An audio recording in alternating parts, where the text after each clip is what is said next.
a economia é a ciência da incerteza. Se é uma ciência, como é que ela pode voltar contra si mesma? Né? No sentido de como que ela pode ser a ciência da incerteza?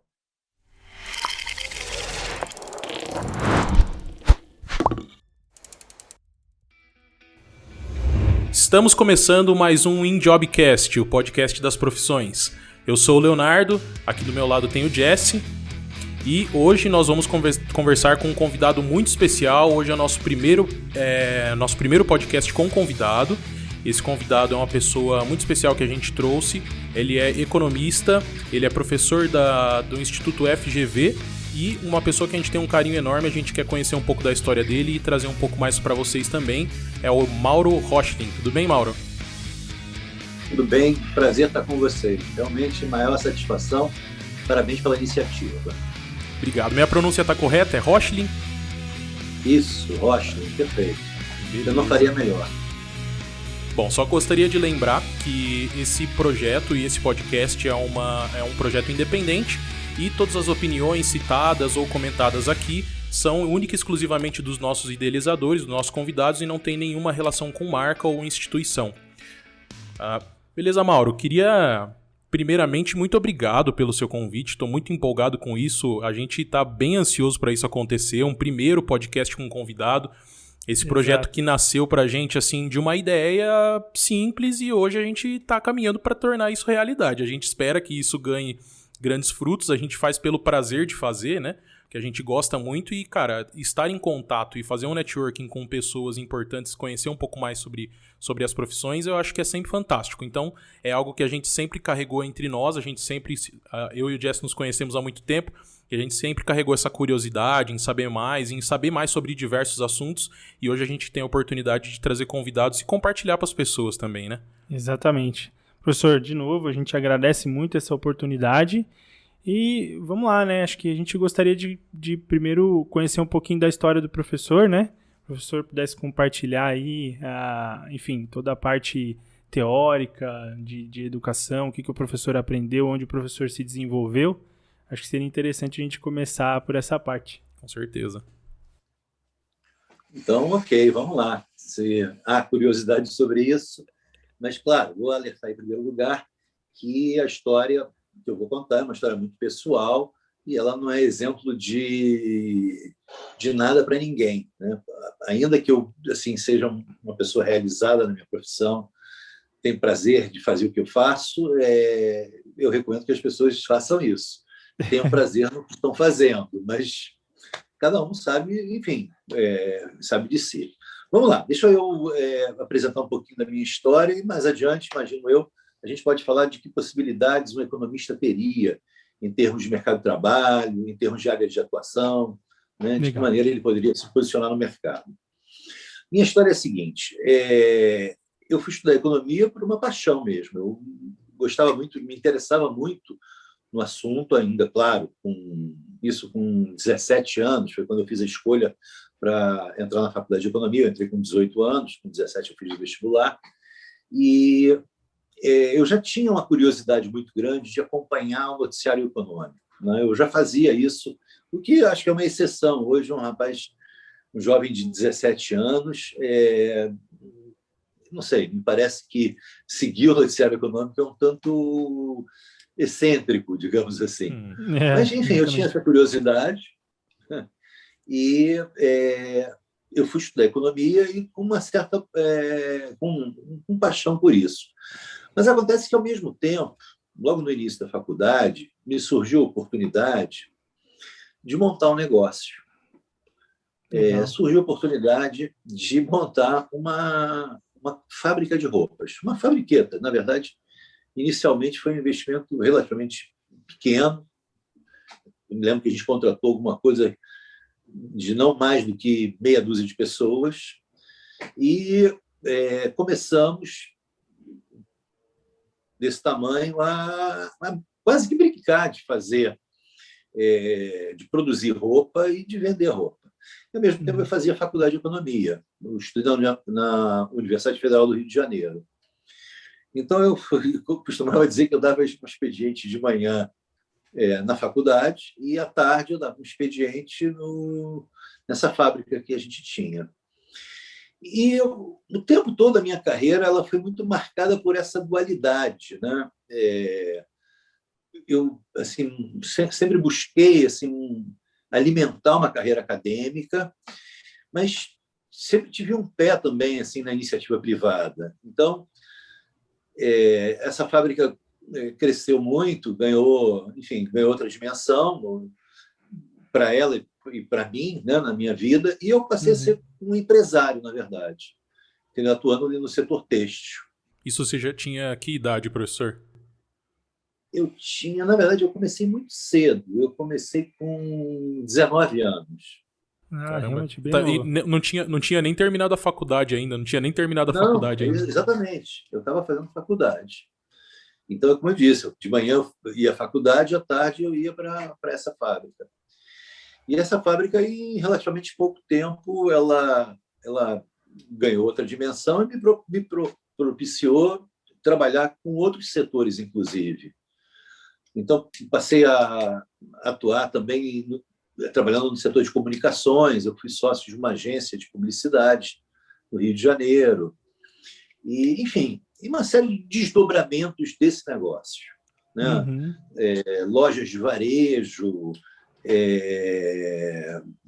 fábricas de malha, de malharia. E, ao mesmo tempo, eu segui carreira acadêmica, sabe? Eu não abandonei. Quando acabei a minha graduação, eu fiz uma prova para um mestrado em Relações Internacionais, para outra universidade aqui do Rio, a PUC, do Rio de Janeiro, que tinha um centro de estudos em Relações Internacionais. E eu continuei interessado, assim, meio expediente, fazia, vamos dizer assim, um turno acadêmico, literalmente, né? Ia para a faculdade, e à tarde atuava como empresário. E, na verdade, a minha vida toda foi marcada por isso, né? Então, depois eu fiz mestrado, comecei a dar aula, e também fazia isso. Eu dava aula, normalmente eu dava aula em períodos noturnos, e durante o dia atuava como empresário, e usando um tantinho do que eu aprendi em economia para tocar o negócio, pelo menos me deu maturidade para talvez lidar melhor com o negócio. E nessa época, professor, desculpa te interromper, nessa época você dava aulas nessa mesma universidade ou em escolas, a que nível? Não, eu dava sempre em universidades. Sempre em universidades. Na verdade, eu fiz o seguinte, eu fiz a minha graduação inicialmente e combinava, como eu disse, com, vamos dizer assim, essa atuação empresarial. Depois eu fiz o mestrado e continuei com a atuação empresarial. Mais tarde, mais adiante, logo depois do mestrado, fui dar aula, continuei com a atuação empresarial. Dava aula, na verdade, assim, nem como minha atividade principal na ocasião. E, enfim, mas acontece que eu fui me envolvendo mais com a área acadêmica e mais adiante fiz um doutorado aqui na Universidade Federal do Rio de Janeiro e tinha a pretensão realmente de ter um pé bem firmado na área acadêmica. Eu tinha esse desejo, por prazer mesmo, de lidar com isso, de tratar de economia, e principalmente porque eu via nisso uma aplicação muito prática, não só em termos de cátedra, né? Eu sempre fui professor de macroeconomia, eu transitei nessa área, né? Lidei com economia de países, e, ao mesmo tempo, podia lidar com isso no dia a dia, né? Porque você está todo dia falando de PIB, de inflação, de taxa de juros, de taxa de câmbio. Então, a minha vida teve essa combinação, né? Eu transitei pelo setor têxtil, fui do setor de fiação e malharia, fui do setor de publicidade, sou sócio hoje de uma empresa de produção de conteúdo audiovisual. E estou bastante envolvido hoje com a cátedra também, através da Fundação Getúlio Vargas, né? Na verdade, dei aula em várias instituições. Eu fui professor da Universidade de Cândido Mendes, eu fui diretor da Universidade de Cândido Mendes, tinha um cargo mais permanente, né? de presença mais frequente dentro da universidade, quando eu fui diretor da Universidade de Cândido Mendes. Fui professor da PUC, aqui do Rio de Janeiro, fui professor do IBMEC, aqui do Rio de Janeiro, e sou professor hoje da Fundação Getúlio Vargas. Então, enfim, a minha história é uma história que combina um tanto da área empresarial com a área acadêmica. Mas a gente pode dizer até que a sua vida acadêmica, no início, ela era um segundo plano, né? E você carregava aquele viés empresário em primeiro plano. Era mais ou menos isso, né? E teve um momento que essa chave mudou, assim, que veio alguma coisa, sobressaiu a outra. Como que isso aconteceu? Olha, eu diria que a área empresarial é uma área que te rouba mais tempo. Sim. Né? Porque é inevitável que você... Não sei, talvez isso seja uma questão de personalidade, mas que você esteja assim, muito presente, tratando tudo com sentido de urgência. Sim. O que não é bom, o que definitivamente não é bom. Talvez isso seja uma característica minha, de viver tudo como sendo... É tudo para ontem, né? É tudo para agora. Tudo para agora. Tudo para já. E parece que se não for agora, você tá perdendo, perdeu, né? Aquela oportunidade. Parece que alguém fez ou você deixou de ter aquele benefício, aquele negócio, né? Exatamente. Na área acadêmica, eu não vivo dessa maneira assim, o dia a dia. Ao contrário, eu fico muito preocupado com a questão da qualidade. Entendeu? Não que no trabalho não seja assim, mas eu acho que a questão da urgência na área empresarial, ela faz você cometer muitos erros, entendeu? Sim.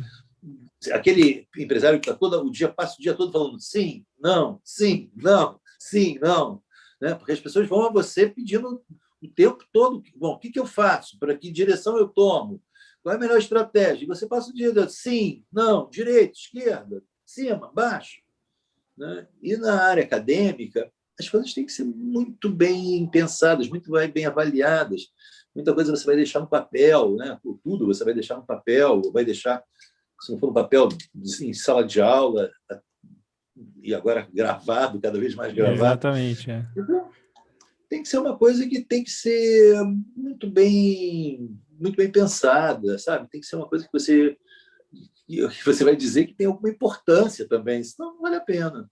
Mas então para você, assim, sair daquela... Na verdade, você não saiu totalmente, né, da vida de empresário, mas aquilo, para a sua qualidade de vida e também para o que você mais gostava de fazer, imagino, que é o que você queria desde de pequeno, trabalhar com economia, era realmente trabalhar na vida acadêmica, né? Você fez o mestrado, você já estava caminhando para que isso acontecesse uma hora, né, de seguir mais na vida acadêmica, se dedicar mais na vida acadêmica que na área empresária. Acho que por conta de qualidade de vida foi o que você enxergou na época, assim? Olha, é uma boa pergunta, sim. Sabe, eu acho que a área acadêmica, ela, de fato, ela oferece uma qualidade de vida melhor. Uhum. Acho que porque o empresário ele acaba vivendo uma vida tensa, né? Por mais mais aqui no Brasil, né, professor? Aqui no Brasil, né? É bem complexo ser empresário. Exatamente. Eu imagino que você tem família, né, professor? Eu tenho. Quer dizer, na verdade, hoje eu e minha esposa. Tenho filhos que já são crescidos, já moram sozinhos, né? Mas para um empresário, muitas vezes, dividir a vida pessoal com a vida profissional é um dos maiores desafios, né? Exatamente. Não levar o problema para casa, para dentro de casa tal, e ter esse desafio de migrar entre uma coisa e outra é um negócio difícil de lidar. Sem dúvida. É verdade. Mas, olha, por outro lado, vou ser franco com você. Com a idade, ou melhor, com o amadurecimento, melhor falar assim. Exatamente. É verdade, eu vou te falar, é verdade. Com o amadurecimento, você sabe fazer uma gestão de tempo de forma mais eficiente. Sim. Porque você sabe o que você tem que valorizar. Exatamente. Sabe? Você sabe, mas você precisa de um tempo para isso, você precisa de maturidade é uma coisa que você alcança através do tempo, né? Então, Não tem a experiência escola. vai te mostrando o seguinte: olha, aquilo ali é mais importante, foca melhor naquilo ali. Olha, aquilo ali já é mais coadjuvante, relaxa, entendeu? Não tem escola melhor que a própria vida para ensinar a gente, né? Só tem coisa que só a vida para ensinar mesmo. Exato. É. Uma A empresa outra... é uma boa escola. Exato, exatamente. Acho que seguindo um pouco dessa parte acadêmica que o professor falou, que segue hoje, né, e tem atuado bastante nisso, para a gente entender, quando se fala de universo acadêmico, tem muita gente que às vezes fica com a visão que a pessoa que investe a carreira dela na parte acadêmica para bem dizer assim, é único exclusivamente para dar aula. Muita gente tem essa visão. E como que é isso, professor? Porque assim, a gente sabe que a vida de uma pessoa na área acadêmica não é simplesmente só dar aula, né? Não é só transmitir conhecimento, mas tem muitos caminhos que às vezes algumas pessoas, alguns profissionais que seguem nessa questão acadêmica investem nas áreas de pesquisas, em contribuir, seja em pesquisas para o setor privado, até mesmo para o setor público, né? Mas como que é essa dinâmica? Como que um acadêmico, né, alguém que está seguindo essa carreira, ele consegue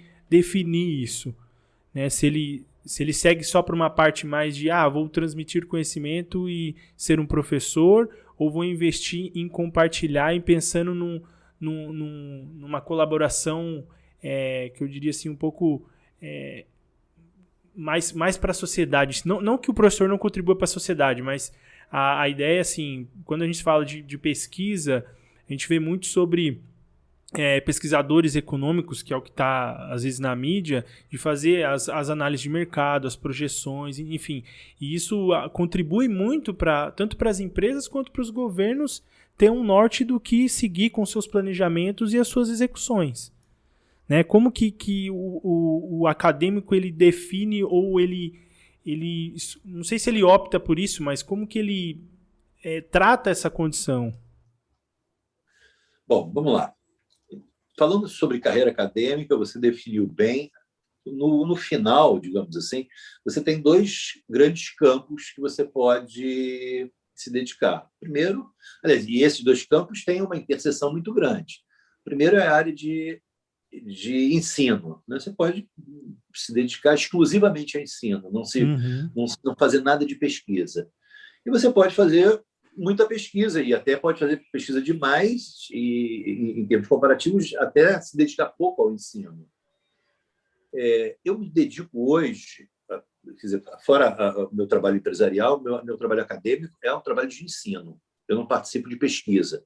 Porque participar de pesquisa exige, na verdade, uma qualificação, uma dedicação e um aprimoramento que talvez só uma dedicação exclusiva consiga oferecer. Então, quando a gente fala de pesquisador, pesquisador acadêmico, eu não estou falando de pesquisador de mercado, não estou falando de analista de mercado, estou falando de pesquisador estrito sensu, aquele cara que está vinculado a uma instituição de pesquisa. Ele está vinculado a uma instituição.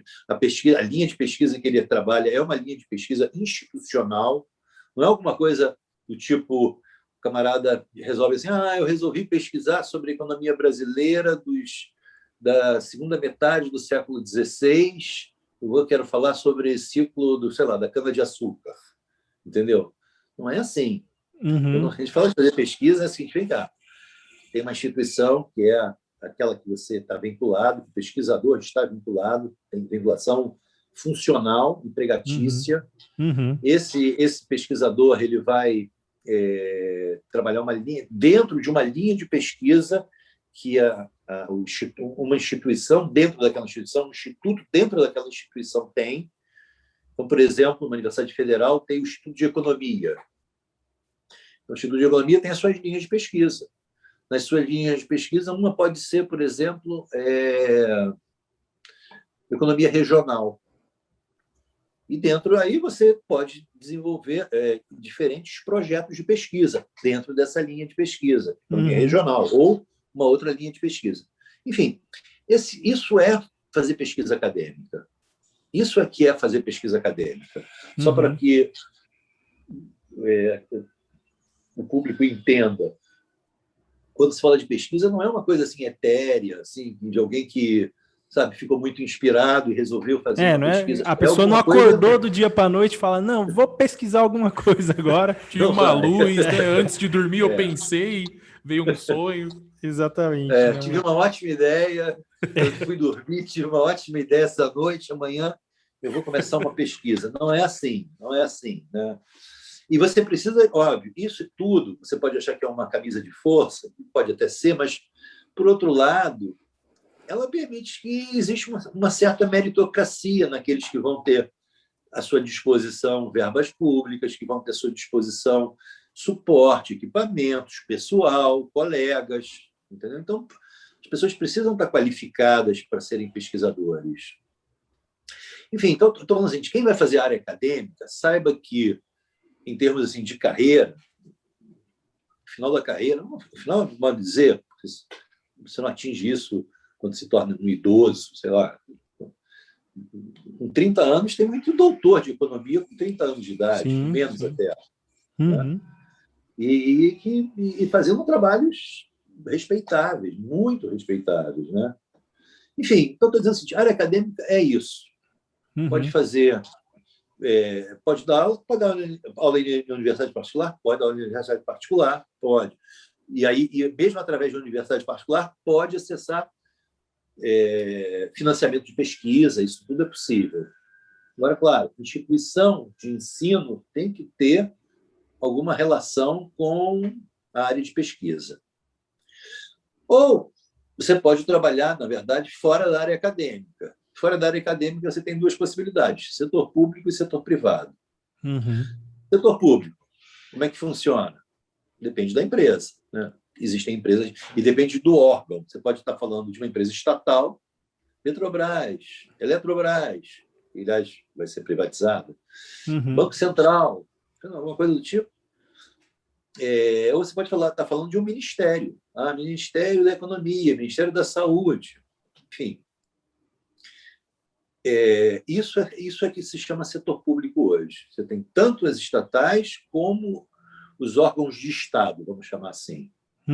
E aí, um economista vai trabalhar, provavelmente, naquelas áreas afins com a economia. Então, vai trabalhar no setor financeiro, vai trabalhar no setor administrativo. Basicamente isso. Acho que o foco principal seria esse. Agora, pode trabalhar no setor de marketing? Pode, mas não é a especialização. O economista não tem nenhuma especialização.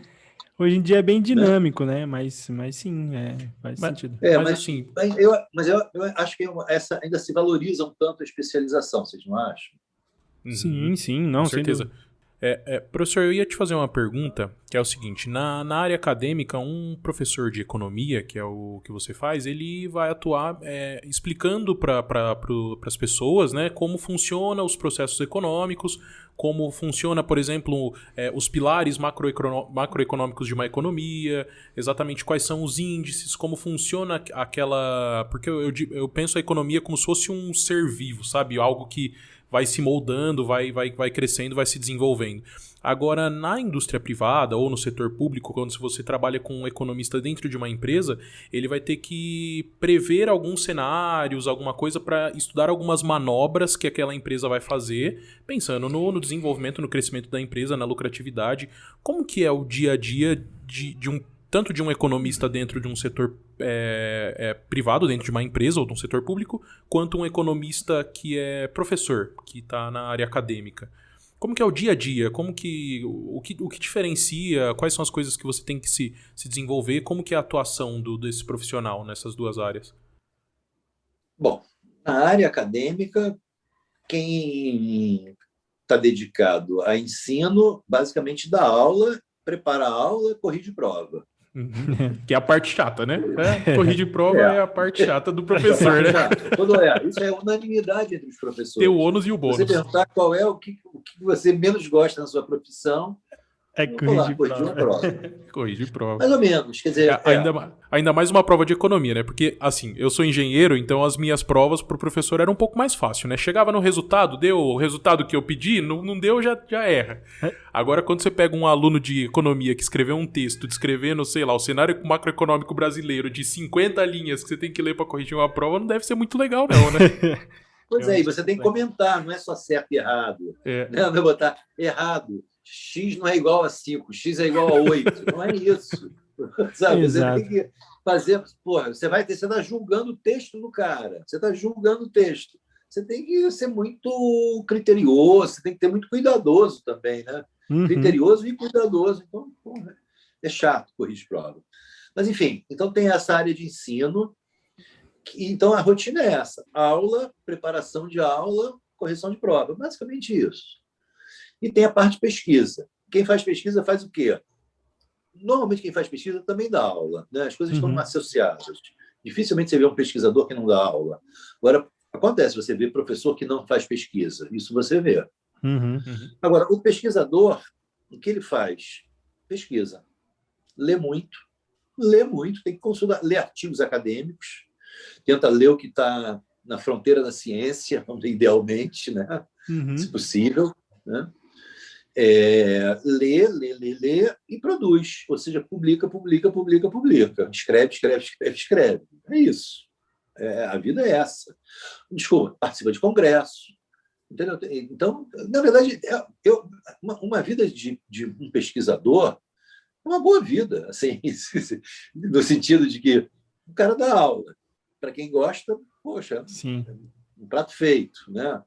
O cara escreve o tempo todo, o cara lê o tempo todo, o cara participa de congressos, onde ele ouve colegas falarem coisas que interessam a ele, que ele talvez não tenha pensado e colegas tenham pensado e convidado ele a pensar.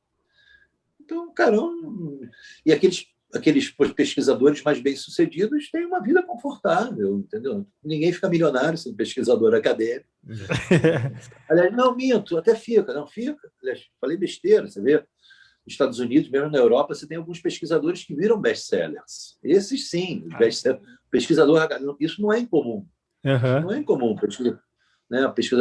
Mas a gente está falando de uma minoria. Um pesquisador que é escritor, que é best-seller, que vira celebridade.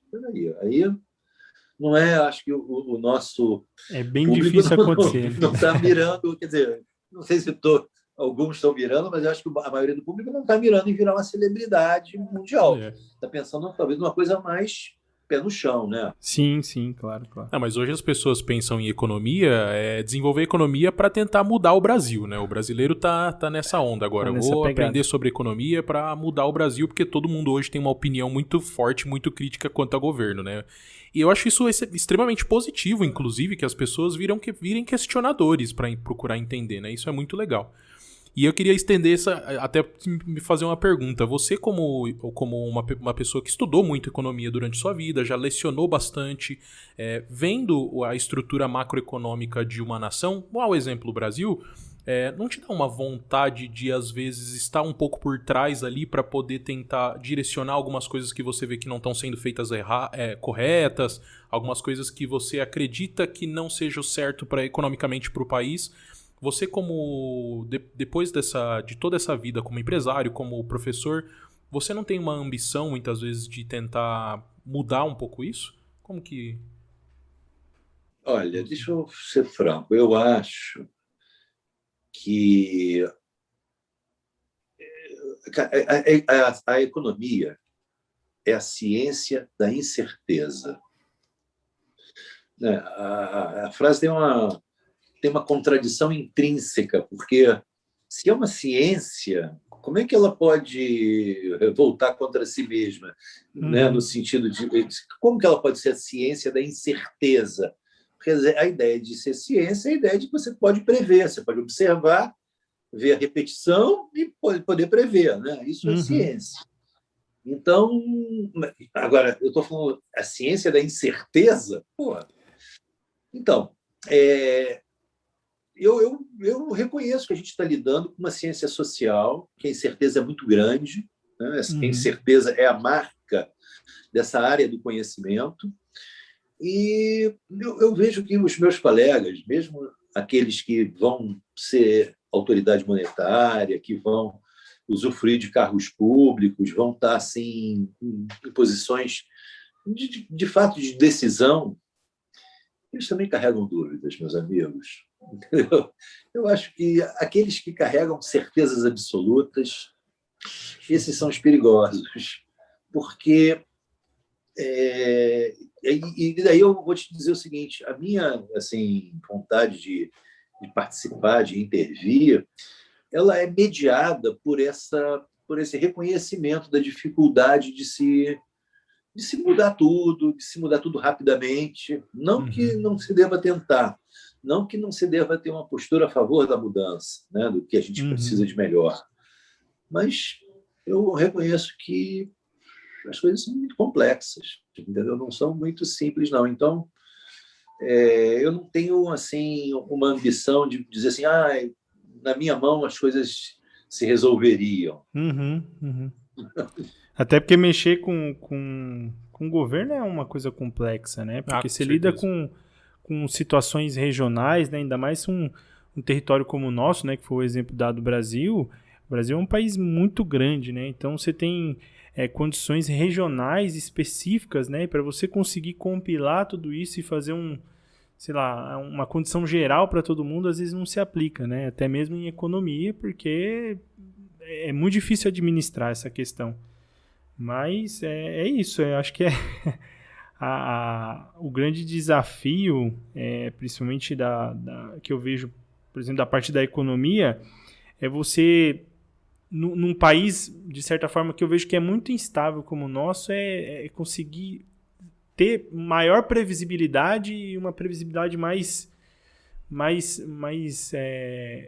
como que eu posso dizer, constante, vamos dizer assim, mais fácil de você conseguir entender as informações, né? Que eu acho que fica muito, assim, tem muito viés, acho que eu vejo, principalmente no nosso país, tem muito viés político que às vezes interfere nessas estruturas mais técnicas. O que a gente chama de política, né? Então... mas a gente não... Essa coisa de você separar a política da técnica, a prática mostra que é impossível, elas estão juntas. Essa é a realidade. Você querer, não, mas eu quero uma análise só técnica, eu quero uma condição só técnica, eu quero ter só a visão técnica. Não que ela não exista, mas governar é política, é fazer política, entendeu? Então, a gente não pode colocar de lado essa visão, essa consideração de que, olha, a política permeia tudo. Então, como é que a gente vai fazer tecnicamente para lidar com isso? Exatamente. Essa questão, essa dificuldade, né? E eu tô para dizer que eu, no lugar do Mauro, eu também ia preferir a minha qualidade de vida como professor do que a dor de cabeça como mexer com política e com o governo, que é muito complicado, né? As estruturas é muito complicado. É uma dor de cabeça. Colegas que se aborreceram com algumas participações em governos. Outros não, outros até gostaram, mas eu vejo que muitas vezes não é do jeito que você espera que seja, né? Então você vai cheio de ideias, às vezes para desenvolver, para criar aquilo que você pesquisou tanto, que você tem aquela crença de que vai dar certo, uma mudança, algo que você vai trazer para que seja benéfico para todo mundo, mas não é simples assim. Você tem que fazer política para poder conseguir fazer com que você faça, né? Então, tem muito desafio até chegar lá, né? Tem muito desafio a romper, muitas barreiras a romper para chegar lá, né? Exatamente. Você tem que lidar com várias forças, com vários fatores. Você tem que contemporizar em várias ocasiões, você tem que compor em outras ocasiões, e saber fazer isso não é difícil, né? A arte da política está exatamente em poder compatibilizar interesses muitas vezes conflitantes. Sei lá, acho que é meio por aí. Mas olha só, desculpa, você estava me perguntando, vou voltar a uma pergunta lá atrás, que eu deixei uma parte dela em aberto, que como é que atua o pessoal na área acadêmica, que eu defini em ensino e pesquisa, E na área privada, então, só queria explorar um pouquinho a área privada, se você me Isso é legal, permitir. claro, fica à vontade. Então, voltar ali para lembrar o seguinte: o economista na área privada, eu vou falar o óbvio, vai depender de duas coisas. Primeiro, da natureza da empresa. Uhum. Pode falar, não, mas ele vai trabalhar no departamento financeiro. Isso é igual em empresa de qualquer natureza. Pode ser de papel e celulose, pode ser eletrodoméstico, pode ser automóveis. Departamento financeiro é departamento financeiro, eu concordo. Então, daí vem a segunda questão importante para se pensar quando você pensa na carreira em economia, no emprego em economia, que é no porte da empresa. Uma coisa é você trabalhar numa empresa de grande porte. Outra coisa completamente diferente você trabalhar numa empresa de pequeno porte. Completamente diferente. Quando eu estou falando de pequeno, não estou falando de microempresa, não. Estou falando de uma empresa de 20 pessoas, é uma empresa de pequeno porte. E 20 pessoas não é pouca gente, dependendo do setor. Se é um setor que cria muito valor agregado, você está falando já de uma empresa, né, que é 20 pessoas na área de inteligência artificial, não é pouca gente, por exemplo. Sim. Enfim, então eu estou dizendo o seguinte: vai depender da natureza da empresa, vai depender do porte da empresa. Agora, se for departamento financeiro, o cara vai lidar com o que no departamento financeiro? Depende muito do porte da empresa. Se for uma empresa pequena, o cara vai lidar com tudo. Vai lidar com aplicação, fluxo de caixa da empresa, aplicações financeiras da empresa, contas a receber, contas a pagar, desconto de recebíveis, antecipação de recebíveis. Vai lidar com esse universo, né, do departamento financeiro. Como utilizar melhor recursos. E aí, dependendo da empresa, coisas muito mais sofisticadas, hedge cambial, enfim. Agora, se não for uma empresa pequena, o economista vai fazer tudo. Exatamente. Ou como qualquer outro dentro da empresa até pequena. Limpar banheiro, ele vai limpar banheiro, vai servir almoço, é de tudo, exatamente. Né? Eu costumo dizer o seguinte: o meu filho tem uma startup. Ele é presidente da startup e office boy da startup. Exato. Ele é tudo. Ele é a empresa inteira, né?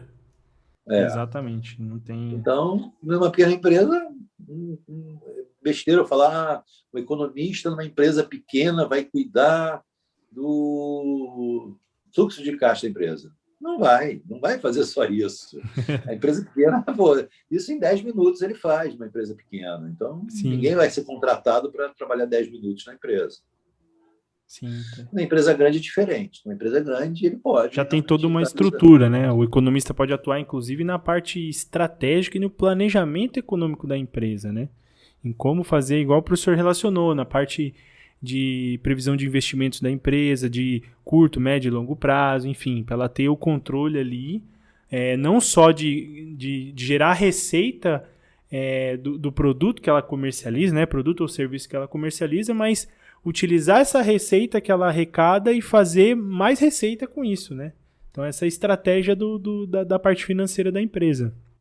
E pode também fazer duas outras coisas que são importantes: traçar cenários, tanto microeconômicos, cenários setoriais, por exemplo, como traçar cenários macroeconômicos. Para as empresas que que trabalham na área de consumo de massa, importantíssimo poder antever cenários macroeconômicos. Então, aquele profissional que pode traçar esses cenários, né, fazer previsões, isso é importante para a empresa definir estratégias também. Exato. Né? Você poderia, professor, só para ajudar o pessoal a entender um pouco, seguindo nessa linha de uma empresa privada, que tipo de cenário, por exemplo, macroeconômico, um economista poderia estudar dentro da estrutura da empresa para se planejar ou ter mais previsibilidade das ações que pode tomar? Eu vou te dar um exemplo de curto prazo e um exemplo de longo prazo. Curto prazo, o economista pode traçar um cenário que mostra, por exemplo, que a alta do consumo em geral... vamos imaginar que a gente está falando de uma empresa que vende alimentos. Tá. Pode ser laticínios, pode ser enlatados, pode ser carne processada. vende alimentos industrializados. Alimentos industrializados. Então, enlatado é um alimento industrializado, não enlatado. Aí ele pode estar traçando cenário de curto prazo, e no cenário de curto prazo o economista pode estar falando assim, olha, isso pode ter acontecido, por exemplo, em outubro do ano passado, ou até antes, em julho do ano passado. O economista pode ter dito assim, olha, a gente vai ter, por conta do auxílio emergencial, uma bolha de consumo. O auxílio emergencial vai dar uma bolha de consumo durante alguns meses, porque são 60 milhões de pessoas recebendo R$600, e essa bolha de consumo vai fazer com que a gente venda muito nos meses seguintes. Então, a gente tem que se preparar para isso. Então, essa seria... Aí ele fala, olha, a taxa de juros está baixa, tem auxílio emergencial, tem uma certa demanda reprimida por serviços, a galera não pode sair. Então, alimentos vai se dar bem, a gente vai vender bem. Então, a empresa vai se preparar para aquele cenário. Agora, esse economista pode fazer um cenário, pode traçar um cenário de longo prazo. Pode, por exemplo, aqui o exemplo é hipotético. O exemplo aqui é hipotético. Mas pode falar o seguinte, olha, os próximos 5 anos serão anos de rápido crescimento econômico. Serão anos de rápido crescimento econômico por causa disso, por causa da inflação vai estar baixa, porque o dólar vai cair, porque as commodities vão bombar, o que é ótimo para o Brasil. Então, os próximos anos vão ser 5 anos de rápido crescimento econômico. A empresa vai, então, se preparar para esse cenário de longo prazo. Eu tenho aí 5 anos de fôlego. Ou não, ele poderia fazer ao contrário, falar, nos próximos 5 anos eu prevejo um cenário muito difícil. A inflação subiu muito, isso está obrigando o Banco Central a aumentar demais a taxa de juros. Aliás, pior, o mundo todo vai sofrer um processo inflacionário, isso vai obrigar a alta da taxa de juros no mundo todo, e isso vai causar uma recessão mundial. A empresa fala, opa, eu vou agora investir, vou abrir estava com uma previsão de abrir não sei quantas lojas novas, uma planta industrial nova, estou falando de indústria de alimentos, a empresa estava pensando numa planta industrial nova, será que agora é a hora ou é a hora de segurar? Então, o economista pode exatamente fazer isso, fazer um cenário de curto prazo, fazer um cenário de longo prazo, pode fazer cenários setoriais, e aí seriam setores de análises microeconômicas, né? Então, pensar como é que um dado setor está se comportando, como ele vem se comportando nos últimos anos, como o setor como um todo, quais são os principais players desse mercado, como é que esses players têm se comportado, qual é o desempenho deles, no que eles têm investido, quais são os produtos que surgiram nesse mercado. Isso já é uma análise microeconômica. E a economia, professor, eu vejo que ela tem 3 frentes, né? Como você comentou, um economista dentro de uma indústria privada, ele vai traçar os cenários micro, macroeconômico, mas isso tudo depende tanto de onde vem a receita dele, quanto de onde vem as despesas. O que eu estou querendo dizer é assim, eu vejo a economia como 3 esferas. Uma esfera sendo a família brasileira, no caso do Brasil, a família brasileira, uma esfera sendo as indústrias e uma esfera sendo o governo. E essas 3 esferas, elas se comunicam entre rendas e despesas, né? Então, a indústria tem a renda dela que vem da compra dos produtos que ela vende vindo da família, tem os custos em cima disso para outras indústrias e tem também o custo dos impostos, que é a renda do governo, né? A renda do governo que vem tanto das indústrias quanto dos impostos sobre produto que a família brasileira paga. Então, é um negócio muito bem, muito ligado, assim.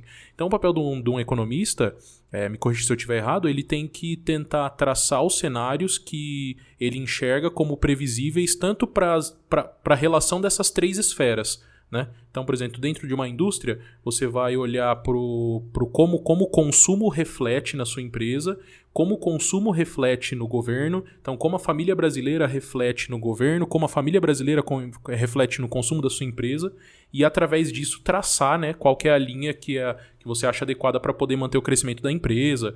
É isso, né? Tô certo aqui na minha analogia? Tá, então, para sistematizar o que você falou, eu só corroboraria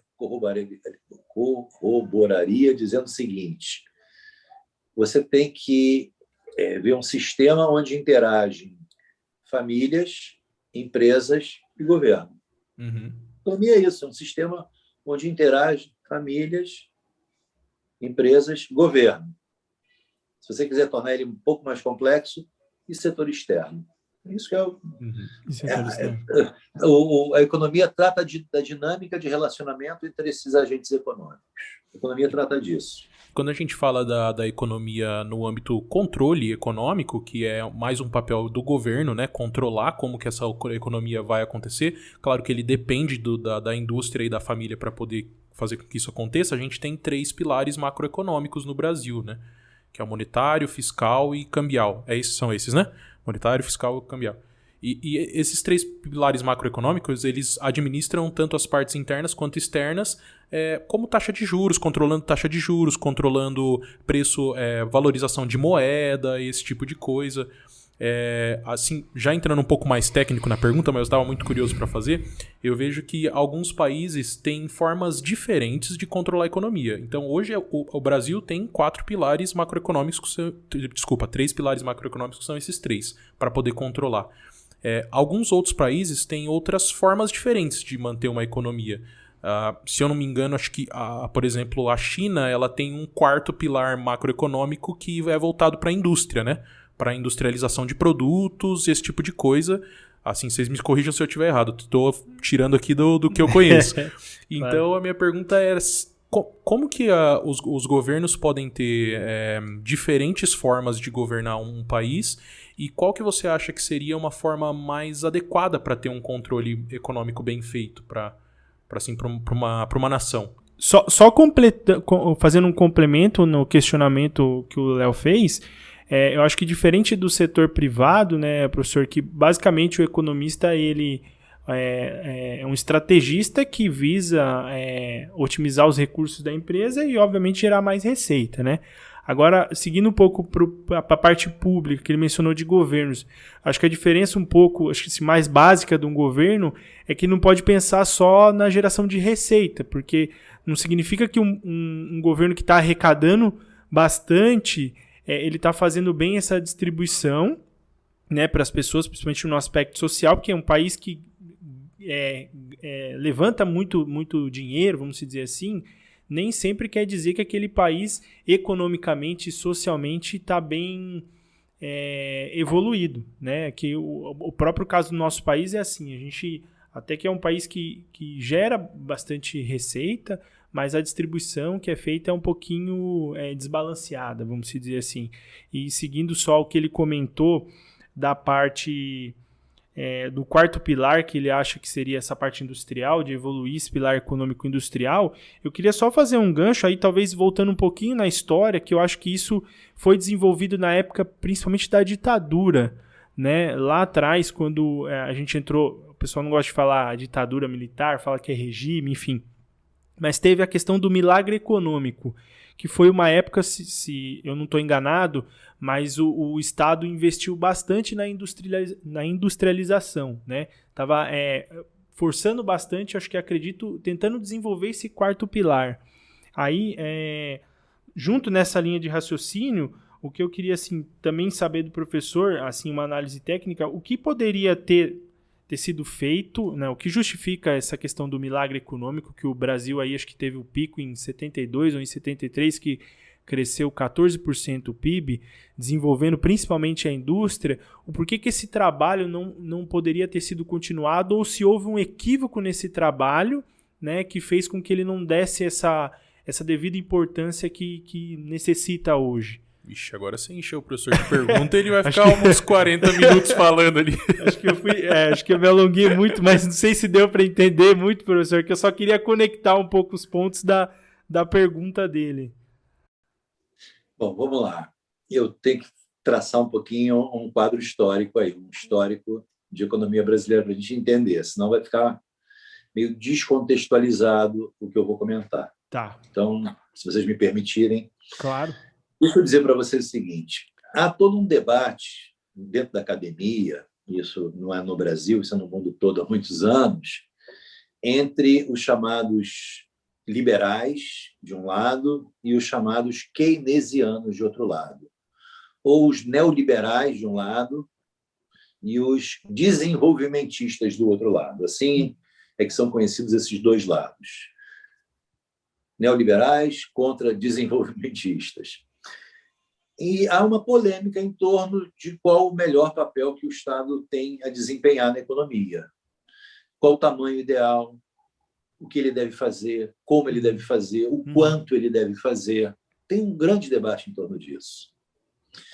Eu vou resumir isso de uma maneira meio leviana até, porque falar de muita história em pouco tempo é sacrilégio, mas eu vou cometer esse sacrilégio. Vamos lá. Eu diria o seguinte, a partir dos anos 30 até os anos 80, o Brasil adotou, digamos assim, um modelo de desenvolvimento econômico. A literatura econômica chama esse modelo de substituição de importações. Isso é algo, esse conceito, consagrado na literatura. Ou seja, de 1930 a 1980, os governos brasileiros, independentemente de ideologias, de orientações, de caráter de regime, eles foram governos keynesianos. Ou seja, governos que entenderam que o Estado tinha um papel a cumprir na economia. Governos que entenderam que o Estado tinha um papel específico a cumprir, que era promover a industrialização. O governo Vargas fez isso. Exemplo, usina siderúrgica de Volta Redonda, obra do Estado. Depois, no governo Vargas, a mesma coisa. Vargas é que tornou o monopólio estatal, o petróleo monopólio estatal. Petrobras, a única empresa autorizada a produzir petróleo, estatal. Governo Juscelino, plano de metas. Governos militares, estatais às pencas. Estatais a pau, Nuclebras, Eletrobras, Siderbras, todos os setores, Telebras, setor de telecomunicações, monopólio do Estado, setor de petróleo, monopólio do Estado, setor siderúrgico, monopólio do Estado. Que tal? O fato é o seguinte, quando houve o regime militar em 64 e houve o milagre econômico, 68-72, o Brasil cresceu muito,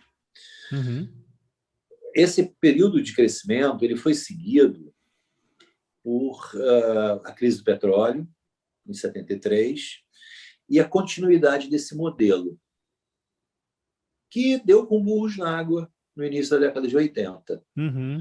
Aliás, a literatura econômica chama esse período econômico de início de década de 80 de a crise da dívida externa. Ou seja, aponta para o período anterior, de crescimento muito rápido e financiado com capital externo, como responsável por uma dívida que acabou com os anos 80, acabou com a economia nos anos 80. E ela, assim, tem reflexo até hoje, isso. Tem reflexo até hoje, isso. Tem reflexo até hoje, isso. Então, primeiro eu queria fazer a distinção. Quando a gente fala de pilares macroeconômicos, a gente fala de câmbio, juro e gasto do governo. Esse quarto pilar não é um pilar macroeconômico, é uma questão microeconômica. Se um governo vai fazer... ou então é uma questão... A gente pode falar de três pilares. O pilar fiscal, que é o gasto do governo, fiscal, o monetário, que é a taxa de juros, e o cambial, que é a taxa de câmbio. No lado fiscal, a China faz política fiscal de bancar crescimento industrial. Mas é uma política fiscal, não é um quarto tripé. Não tem sentido quarto. É o terceiro. Está falando de gasto do Estado. Como é que o Estado se envolve com qualquer coisa. É o gasto do Estado. Aqui, quando fala-se de política fiscal, se fala de gasto do Estado em qualquer coisa. Quando se fala de Bolsa Família, quando se fala de auxílio emergencial, quando se fala de medida provisória 936, tudo isso é gasto do Estado. Você fala, porque o Estado gastou com ciência e tecnologia, o Estado gastou com um cafezinho, Isso é gasto do Estado. Tanto política de ciência e tecnologia como vacina que o Estado está bancando, é dinheiro do Estado, é política fiscal, é isso que eu quero dizer. Então, para dar uma clareada na história, qual é a política macroeconômica ideal? Acho que você estava me perguntando, né? Em termos fiscais, monetário e cambial. E a resposta é a seguinte, cara, depende muito do contexto que a gente estiver tratando. Entendeu? Por exemplo, pensa no que aconteceu no ano passado com a pandemia, e logo no início da pandemia, março, abril, maio, quando a economia parou, deu aquele break e lockdown geral. Você consegue imaginar uma situação daquelas e o governo não dando auxílio emergencial? Nenhum, zero? Não, acho que não teria nem condições. Não consigo imaginar. Eu acho que a solução naquele momento, assim, eu vejo que a economia tem que continuar girando para as coisas caminharem. Então, o trabalhador brasileiro, ele se viu num momento em onde ele não poderia trabalhar. Então, como é que você gera renda? E aí, como é que você faz? Então, o auxílio estava ali para suprir e, na minha particular visão, é algo que assim o governo tem que estar ali justamente para isso. Para quando você ter esse tipo de problema, ele poder... Mas na visão liberal, o governo não tem que ficar dando auxílio emergencial, não. Essa é uma visão... Você está falando, você me disse o seguinte, o Estado tem que dar dinheiro, o Estado tem que bancar essa galera, não dá. Concordo, eu vou ser franco. Não teve Estado no mundo que não tenha feito isso, em maior e menor medida. Mas ia ter uma convulsão social se não fosse aquilo, uma coisa do tipo, né? Um esgarçamento social total. Enfim, o que eu quero dizer é o seguinte, aquilo ali é política fiscal. Dava para ignorar o contexto? Dava para o governo falar, não, eu sou um governo liberal, estou fazendo aqui a minha política fiscal de reduzir gasto do Estado, fiz reforma da Previdência, quero que o Estado seja cada vez menor, eu quero dar mais espaço para o mercado. Dava para falar isso ano passado? Eu não vou dar auxílio emergencial nenhum, nem vou dar essa medida provisória 936, essa que permite que o governo compense os salários que as empresas... Sim, eu não vou dar nada. Eu vou, na verdade, aumentar imposto aqui porque o Estado aqui está quebrado. Não foi isso que foi feito, era impensável. Então, só estou usando isso como exemplo de que o contexto é fundamental. Então, não existe um modelo pronto, prêt-à-porter de política macroeconômica. Mas muitas vezes, claro, existem orientações, como eu falei no início. Ou você é neoliberal ou você é keynesiano, né? Engraçado que tem pessoas que tentam, claro, fazer um meio campo. Não, eu sou liberal, mas em algumas circunstâncias, medidas de Estado, de governo, política fiscal mais ativa tem que ser adotada. E tem gente que é keynesiana e diz, eu acho que tem que ter Estado na história, mas espera lá, não é tanto assim. O Estado tem que ser mais regulador e menos empresário. Enfim, agora, eu tendo a achar o seguinte, a exemplo dos asiáticos, me agrada um pouco mais um Estado mais organizador, menos empresário. Infelizmente, a gente no Brasil viu que o setor público é um setor assim, que, historicamente, tem deixado muito a desejar. Bastante, exatamente. Em termos de desempenho, né? Em termos de eficiência, em termos de promoção de equanimidade, né? Eu acho que o Estado, naquilo que ele gera de renda para si, ele distribui mal renda, né? Ele concentra renda. Professor... Mas eu acho que o Estado não pode abrir mão de regular a economia. Você não acha que a presença do Estado, tratando um pouco da presença do Estado na economia e na sociedade, na minha opinião, ela deveria ser, de certa forma, variável, vamos dizer assim. A gente sabe que a economia é cíclica.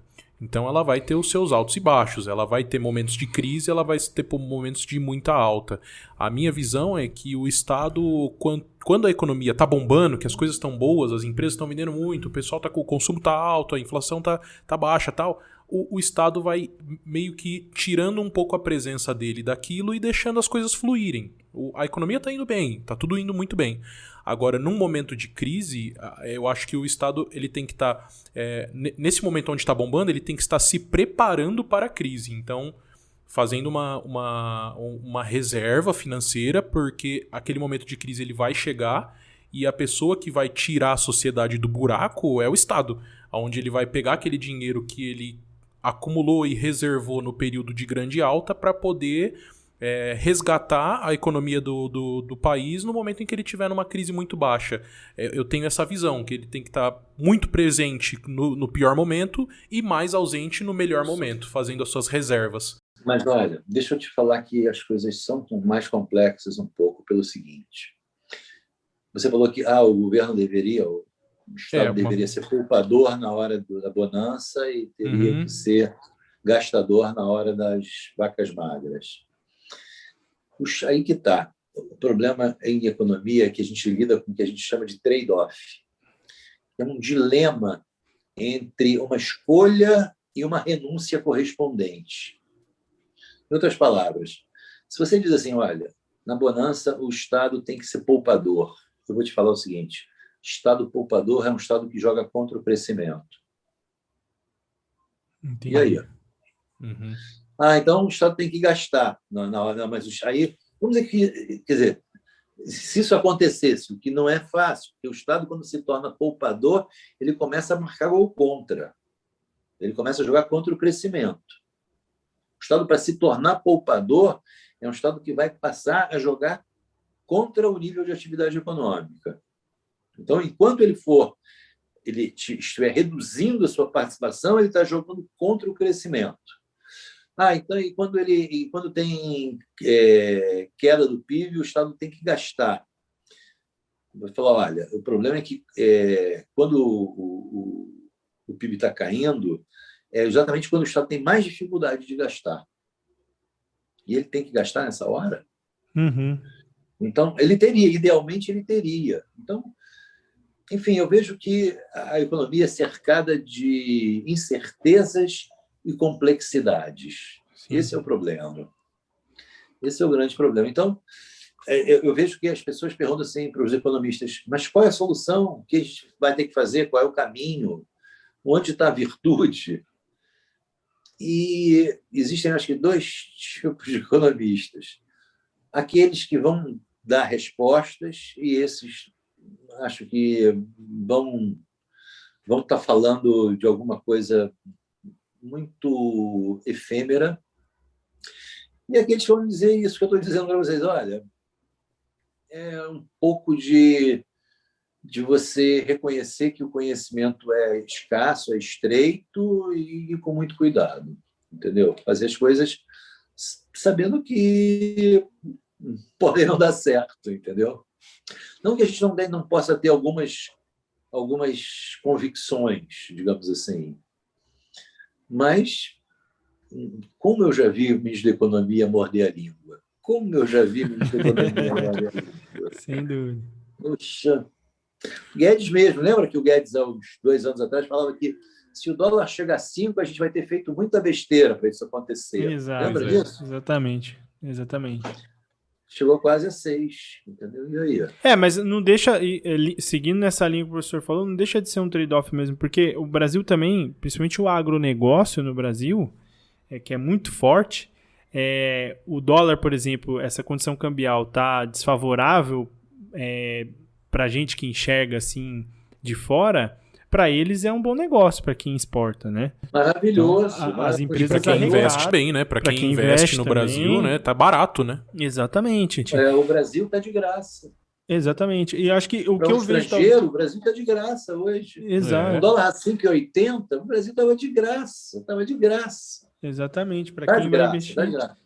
Exatamente. Eu acho que o lance maior que eu vejo, que eu acho que é o conflito, o trade-off que o professor mencionou, acho que quando o país está economicamente bem, que está crescendo, o setor privado, a indústria, enfim, o negócio está fluindo, eu acho que o papel do Estado, pelo menos na minha visão, eu não vejo como poupador, mas eu acho que o Estado tinha que ser incentivador já que ele está arrecadando e a economia está bem, está crescendo, ele tinha que incentivar alguns negócios que não são incentivados ou que são menores, que têm perspectiva de crescimento. Por exemplo, a nossa indústria, porque aqui a gente tem matéria-prima de tudo, né? E a gente é mais importador do que exportador nessa área, principalmente de tecnologia, né? Porque quando você tem o dólar... Peraí, olha só. Deixa eu confrontar o que você falou com um exemplo histórico recente. Uhum. Olha o governo Dilma, o governo Lula-Dilma. Ele se fez uma séria aposta em termos estratégicos. Estou falando de política fiscal agora. Tá? Gasto do governo. Se fez uma séria aposta na estratégia chamada de fazer campeões nacionais. Qual foi a estratégia? Bota dinheiro na mão do BNDES, bota muito dinheiro na mão do BNDES. BNDES empresta dinheiro com juros subsidiados. Faça acontecer os chamados campeões nacionais. Essas grandes empresas vão se tornar players globais, né? E o país, com isso, vai ser muito favorecido. Né? A Coreia é um exemplo disso. A Coreia fez lá os keiretsu coreanos lá, aqueles conglomerados, né? Que, tipo... como é que é o nome das empresas? Essas empresas... Samsung, tipo... essa de carro, Hyundai, não sei o quê. O Brasil tem que ter também suas grandes empresas, suas empresas globais. Não deu muito certo, né, amigo? Nos anos 80, nos anos 70 e 80, nos anos 70, 80 não, 80 foi a crise. Nos anos 70, o que a gente fez, 60 e 70, foram as empresas estatais. Uhum. Elas se tornaram o destaque do mercado, a estrela do mercado. Uhum. Metade do investimento do país saía dos cofres das empresas estatais. Metade do investimento produtivo do país, metade saía de empresas estatais. O governo Lula reeditou uma política que não era essa. O dinheiro não fluiu para empresas estatais. A ideia não era fazer Nuclebras, Petrobras, Telebras, Siderbras. Não era isso. A ideia era fazer Odebrecht, Camargo Correia, OGX. A gente viu o resultado, né? É o resultado. Vale do Rio Doce, é verdade. Tudo bem. A gente viu o resultado. O maior problema, acho que é justamente a interferência política nesse aspecto, né? A gente já tem um histórico aí de quando há um conflito, a política tem muito esse lance do conflito de interesse. Eu acho que é isso que prejudica. Eu vejo que se a gente tivesse um Estado mais neutro, pensando como a sociedade em si, menos em defender grupos, né, grupos de interesse ou monopólios, oligopólios, enfim. Eu acho que fluiria melhor isso.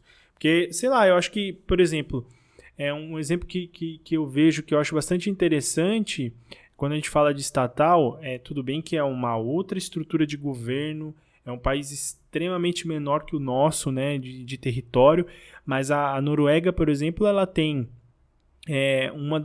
acho que a maior empresa aí, talvez, que sustenta boa parte da economia da Noruega é uma estatal de petróleo, que é a Statoil, né?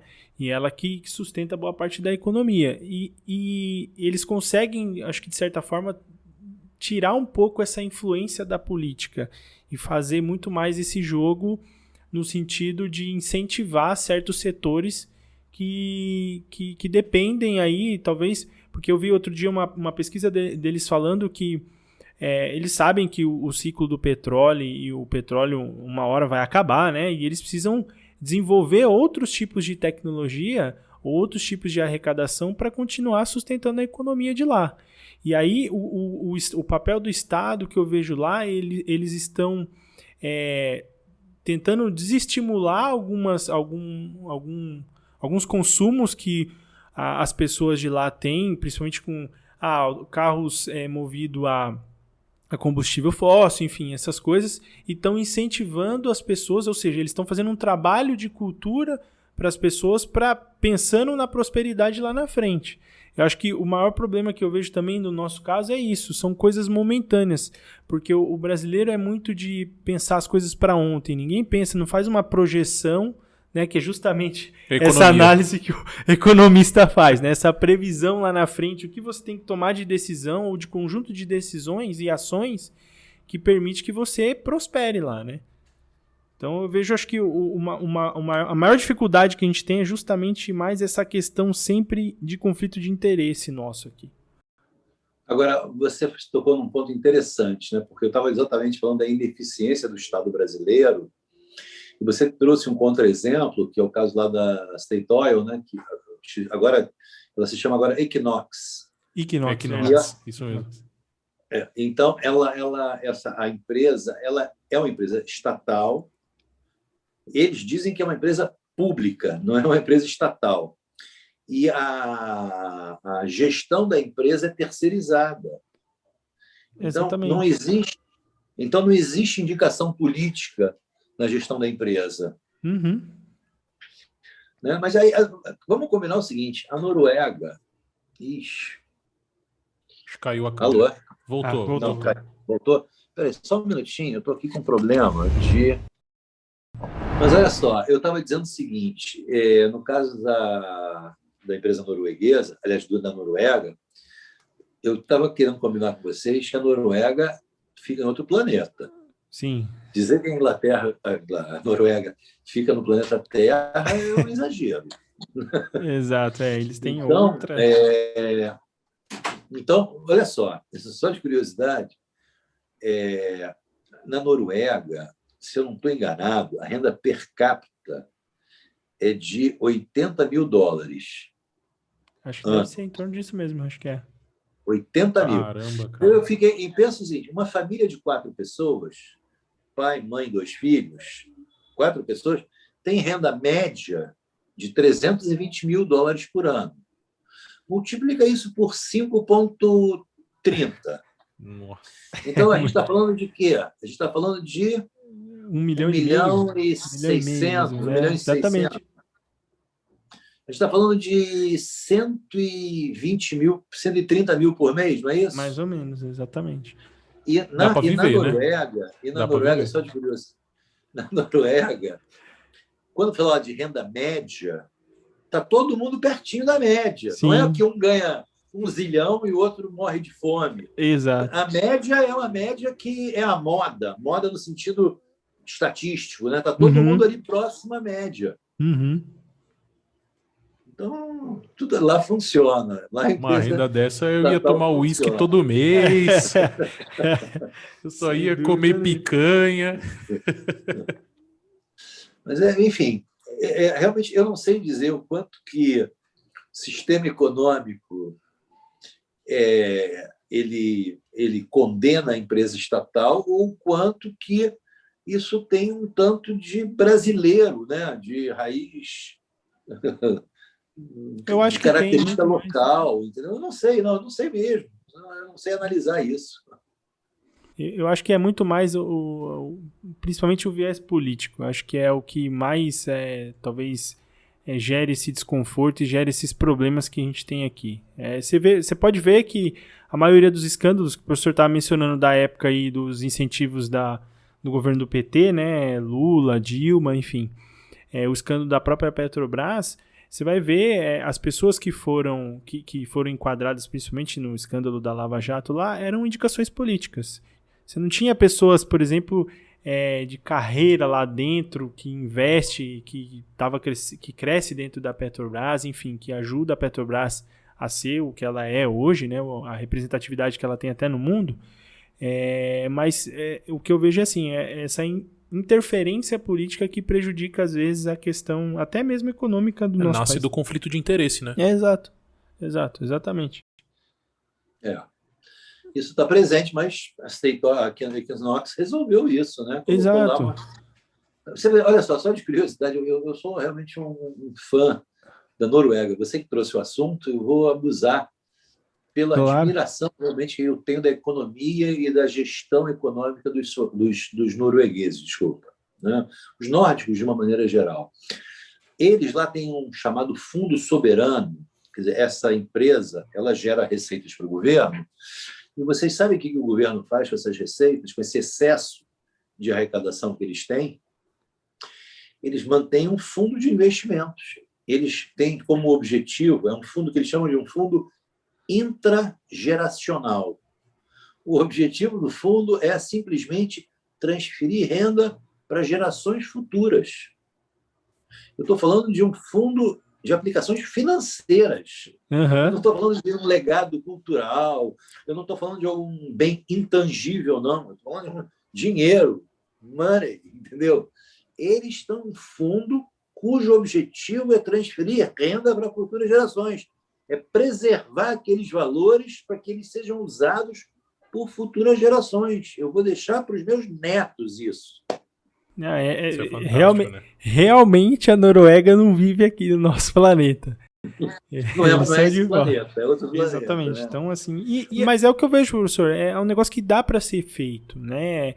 Eu acho que independente da condição, até mesmo dos economistas que pensam de ter presença mais de Estado ou não, eu acho que tem que ser um mix das duas condições. Eu acho que o Estado tem que ter presença dele, mas ele tem que ser presente de uma maneira eficaz. Ele tem que estar ali, mas de maneira que eu diria assertiva, no sentido de ser como se fosse um atirador de elite. Ele vai lá e faz o investimento, ou faz o incentivo, ou faz a intervenção da maneira que vai incentivar ou não vai atrapalhar, porque a gente faz isso, a gente incentiva uma coisa aqui, mas estraga um monte de outras depois, né? Esse que é o nosso problema aqui. Então, cria-se um programa de incentivo, que é um exemplo, a própria greve dos caminhoneiros foi assim. Teve-se um incentivo no governo do PT lá atrás, praticamente o Meu Caminhão Minha Vida, onde tinha incentivo de tributo, enfim, para todo mundo adquirir, para movimentar o setor, só que lá na frente, né, há 2, 3 anos atrás, a gente viu o reflexo disso, né? Então as pessoas não estão conseguindo achar um meio de estruturar o setor, porque foi meio que desregulado. O Estado interviu mal nessa aplicação, eu diria, né? É verdade, é verdade. Você vê muitas vezes o Estado gerando um incentivo inverso ao pretendido.